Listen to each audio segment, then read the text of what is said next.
Oi, boa tarde. Olha só, um amigo nosso que vem aqui em casa, ele fuma maconha, né? E ele fechou um baseado e deixou um pedaço de maconha aqui em cima do sofá.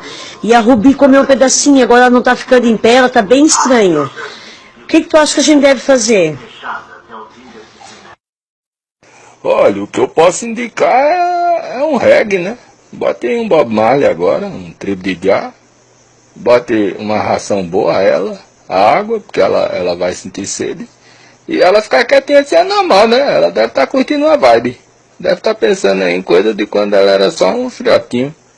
E é isso aí, é a ração boa, água, Bob Marley, um reggae do bom, né? Tribo de já.